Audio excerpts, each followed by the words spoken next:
Servant leadership. We're still looking at the first letter of Apostle Peter, who is writing to dispersed and suffering Christians in Asia Minor. So far, he said many important things, reminding them who they are, what they made this choice, what it means, etc. But now he is wrapping up the letter with some words for the leaders of the church. So this week we are talking about leadership. And in our lifetime, we have and we will encounter different types of leaders.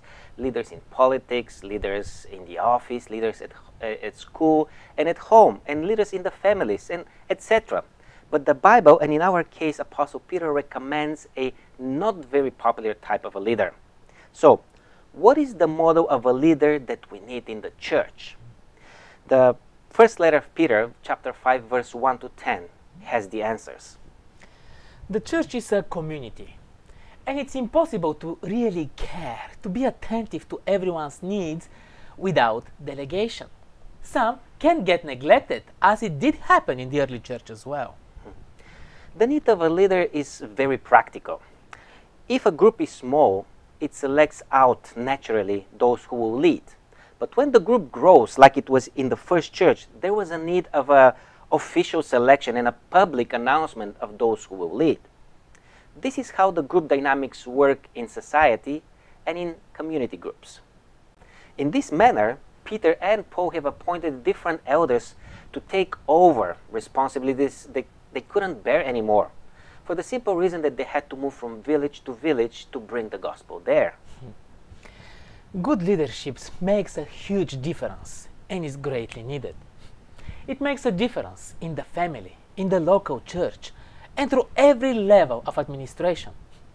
Peter is appealing to the leaders, the elders of the church, as a fellow elder himself who witnessed the sufferings of Christ and who will also take part of his glory. This is an important context.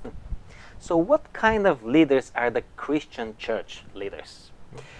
Peter likened them to a shepherd. And I know it's not a profession that is close to us for those of us who live in the big cities, but everybody knows what a shepherd does. And one word sums it up: a shepherd cares for the flock. We can go from church to church, different needs, different issues, different problems, different people even, but one thing stays the same: the leaders and the elders take care of the community. Peter specifies, not because you must, leaders, and not because for pursuing dishonest gain, not lording over those entrusted to you, but being eager to serve, being examples to the flock. When accepting to be leaders in the church, we volunteer to be instrument for support to the others, to be the back and shoulders on which they can step on, to protect, to advise, to serve and lead by example. There are two types of leaders: those who serve and those who are being served. And what a big difference it is.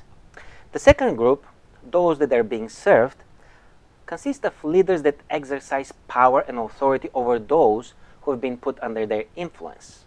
So their success is determined by their ability to control and to demand submission and obedience. The first group, those who serve, consist of leaders who focus their attention on the effort of serving others, of satisfying the needs of those who have been placed under their influence. And these are two very well contrasted groups, very well contrasted characters. Jesus, as you can guess, represented the first group by giving his own life in service for others, and in this way leading by example those who will be following him. Jesus is the ultimate example of leadership, and such leadership deserves respect. Peter asks for that, and also he recommends humility to those that are led and to those that lead. When I was a young boy, my parents taught me to give up my spot, my seat in the bus, when I see an elderly person or a pregnant woman stood by me. Also, I remember that I always extended my hand and I said sorry when playing soccer if I tripped somebody from the other team. These are all good gestures of humility. But when I became a Christian and when I became a leader in the church, I have engaged in something that was a never-ending challenge for me to practice and to exercise humility. And Peter spends a great deal talking about it in verse 5 to 7. Humility is a conscious decision to put others first and me second. And of course, in moments as such, the first wave of emotions that blasts your brain is that you have lost control. You're weak. But it is only after you see the power of humility that makes things happen that you realize that this is the power through which Jesus made things happen around him. Peter also makes a point that this is not a joke. Be alert and of sober mind.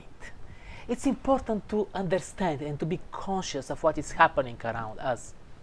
The church is under attack. We are under attack. Satan is not on vacation. This is why leaders are needed. It's not about privileges. It's about responsibility in challenging times. And in the end, it's good to ask ourselves, what kind of leaders do I like to have in my church? And probably more important, what kind of leader am I? The study will continue next week with Jesus in the writings of Peter.